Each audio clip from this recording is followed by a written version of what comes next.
नमस्ते बच्चों। आज हम कौन सा पाठ पढ़ने वाले हैं? चित्र तो बहुत ही यहाँ पर मज़ेदार दिखाई दे रहा है। कितने सारे बच्चे हैं, अपनी पसंद की चीज़ें देख रहे हैं। यहाँ पर बहुत सारी किताबें हैं, चार्ट है।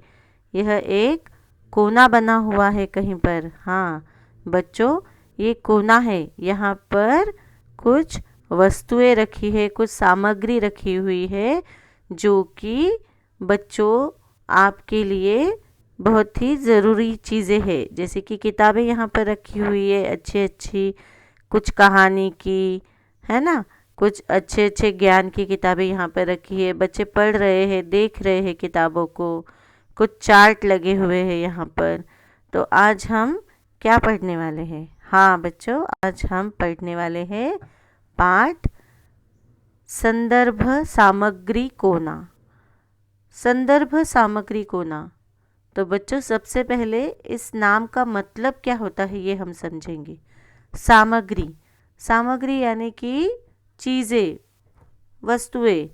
कुछ भी हम जब चीज़ों को देखते हैं, सामग्री इकट्ठी करनी है, मतलब कुछ करना है, उसके लिए जो सामान ज़रूरी होता है, जो सामग्री ज़रूरी होती है, वह हम जैसे खाना बनाते हैं तो खाना बनाने में जैसे कोई भी हम कुछ चीज़ बना रहे हैं, उसके लिए कौन सी सामग्री लगेगी, वह चीज़ें हम इकट्ठी करते हैं। पढ़ाई करनी है, पढ़ाई के लिए हमें कौन सी सामग्री लगती है, जैसे हमारी कॉपी हो गई, नोटबुक हो गई, पेन, पेंसिल, हमारी स्केल, लिखने के लिए हमें अलग अलग कलर के मार्कर चाहिए रहते हैं, कभी स्केच पेन चाहिए रहते हैं। पढ़ने के लिए हमें अच्छी अच्छी कहानी की किताबें चाहिए होती है। तो ऐसे ये सब पढ़ाई करने के लिए जो भी सामग्री लगती है, तो हम वो सब इकट्ठी करते हैं। संदर्भ सामग्री कोना। अब इस पाठ में बच्चों, कक्षा में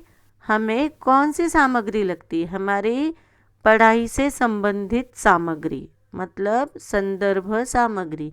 अब इन सामग्रियों को हमें ढूंढने में आसानी हो, जब हमें ज़रूरत हो वो हमें तुरंत मिल जाए। इसीलिए हम घर पर भी ऐसा करते हैं कि हम एक जगह बनाते हैं जहाँ हमारी सब काम की चीज़ें रखी होती है। हमारी स्कूल का, पाठशाला का बस्ता, हमारी किताबें, हमारी पेन, पेंसिल, कलर पेंसिल, जो भी होता है हम सब एक जगह इकट्ठा करके रखते हैं, है ना। तो वैसे ही एक कोना इन बच्चों ने अपनी कक्षा में सजाया हुआ है। कोई भी चीज़ें हैं, यहाँ पर एक उन्होंने कोना बनाया है, कॉर्नर बनाया है। और उस कोने में उन्होंने क्या किया है, जो भी उनके पढ़ाई से संबंधित सामग्री है, चीज़ें हैं, उन्हें उन्होंने वहाँ पर इकट्ठा करके एक कोना बनाकर वहाँ पर अच्छे से रखा है। तो बच्चों, आज हम देखेंगे यह पाठ संदर्भ सामग्री कोना। पाठ का नाम संदर्भ सामग्री कोना। बच्चे कक्षा की सजावट कर रहे हैं। गुरुजी कक्षा में प्रवेश करते हैं। तो बच्चों, यह एक संवाद लेखन है। तो यहाँ पर बच्चों में और गुरुजी में संवाद हो रहा है। आइए हम जानेंगे कि इनके बीच क्या संवाद चल रहा है। सभी बच्चे, प्रणाम गुरुजी। गुरुजी, बच्चों नमस्ते। कक्षा को सजाने के लिए तुम सब क्या क्या करते हो? कर्ण, हम अपनी कक्षा स्वच्छ रखते हैं, दीवारें सजाते हैं, सुविचार लिखते हैं। गुरुजी, बिल्कुल ठीक। अच्छा, हम अपनी कक्षा में नया क्या कर सकते हैं? सब बच्चे आपस में खुसर फुसर करने लगते हैं। अमीना, गुरुजी, हम अपनी कक्षा में छोटा सा पुस्तकालय बनाएं। जॉन, इसमें समाचार पत्र, कहानी, कविता, सामान्य ज्ञान की पुस्तकें रख सकते हैं। अपूर्वा, पंचतंत्र, हितोपदेश, बीरबल, तेनालीराम की पुस्तकें अवश्य रखेंगे। कार्तिक, चुटकुले, कार्टून, चित्रकथा की पुस्तकें मुझे बहुत प्रिय है, इन्हें भी रखेंगे। गुरुजी, अरे वाह, मेरे बच्चे तो बड़े होशियार हैं, इसके अतिरिक्त यहाँ शब्दकोश, समाचार पत्र, हस्तलिखित पत्रिका और तुम्हारे बनाए हुए चित्र, शैक्षणिक सामग्री भी रखेंगे। वर्ष में एक बार इनकी प्रदर्शनी भी लगाएंगे। जसवंत कौर: गुरुजी, पुस्तकालय में शैक्षणिक सामग्री? गुरुजी: हम पुस्तकालय की जगह अपनी कक्षा में संदर्भ सामग्री कोना बनाएंगे। तुम सब बारी बारी से सामग्री घर ले जाकर पढ़ सकते हो, कक्षा में उपयोग कर सकते हो। इस संदर्भ कोना का उद्घाटन मुख्याध्यापक के हाथों से होगा। तो देखा बच्चों, यहाँ पर इस पाठ में गुरुजी ने बच्चों को कितना अच्छा सुझाव दिया है। जब उन्होंने बच्चों से पूछा कि कक्षा को अच्छा रखने के लिए, सजाने के लिए आप सब बच्चे क्या करते हो, तो बच्चों ने बताया कि हम कक्षा को स्वच्छ रखते हैं, दीवारें सजाते हैं, सुविचार लिखते हैं। बिल्कुल आपकी ही तरह आप भी बच्चों ऐसा ही करते हो ना, अपनी कक्षा को स्वच्छ रखते हो, दीवारों को चार्ट पेपर लगाकर सजाते हो, अच्छे अच्छे सुविचार लिखते हो। तो ये बच्चे भी वैसे ही कर रहे हैं। गुरुजी ने उन्हें और एक अच्छा सा सुझाव दिया कि इसके अलावा भी अपनी कक्षा को अच्छा रखने के लिए आप क्या कर सकते हो।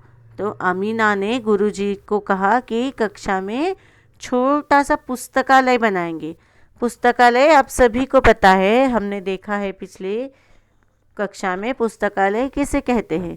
तो फिर जॉन ने क्या कहा, जॉन ने बताया इसमें और क्या क्या रख सकते हैं, समाचार पत्र, कहानी की किताबें, कविता की किताबें, सामान्य ज्ञान की किताबें, इस तरह से अनेक अलग अलग पुस्तकें वहाँ पर रख सकते हैं जिससे कि बच्चे उसका लाभ उठा सके। अपूर्वा ने और भी आगे बढ़कर सुझाव दिया, कहानियों में पंचतंत्र, हितोपदेश, बीरबल की कहानियाँ, तेनालीराम की कहानियाँ, इस तरह से अलग अलग कहानियों की किताबों के नाम भी अपूर्वा ने सुझाए। अब कार्तिक को तो चुटकुले, कार्टून, चित्रकथा की पुस्तकें बहुत ही प्रिय है, तो कार्तिक ने उन्हें भी रखने का सुझाव दिया। गुरुजी तो बहुत ही खुश हो गए। गुरुजी को समझ में आया बच्चे तो बड़े ही होशियार है, इन्हें बहुत सारी पुस्तकों के बारे में पता है, हमें कैसे पुस्तकालय बनाना है, उसमें क्या क्या रखना है, बच्चों को तो पहले से ही जानकारी है। गुरुजी ने उसमें और सुझाव दिया कि इसके अतिरिक्त यहाँ पर शब्दकोश, शब्दकोश यानी कि कठिन शब्दों के और भी कौन से अर्थ होते हैं उसमें दिए जाते हैं, उसे शब्दकोश कहा जाता है। जैसे किसी शब्द को हम समझ नहीं पा रहे हैं कि शब्द का मतलब क्या होता है, तो शब्दकोश में शब्दों का मतलब दिया जाता है, हम वहाँ से शब्द के पर्यायी शब्द ढूंढ सकते हैं।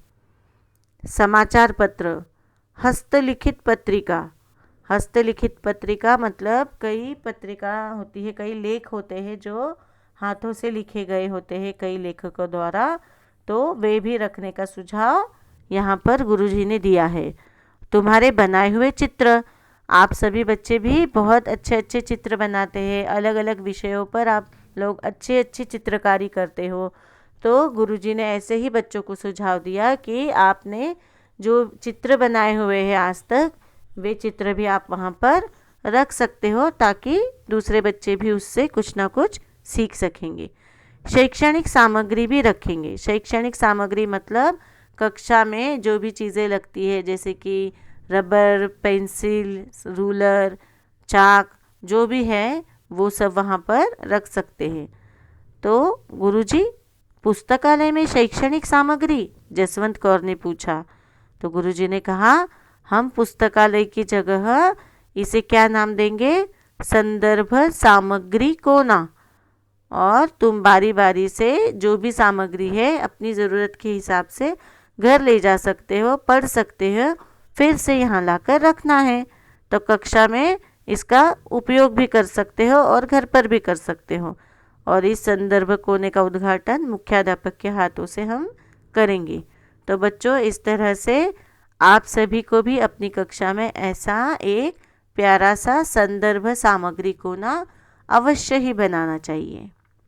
धन्यवाद बच्चों।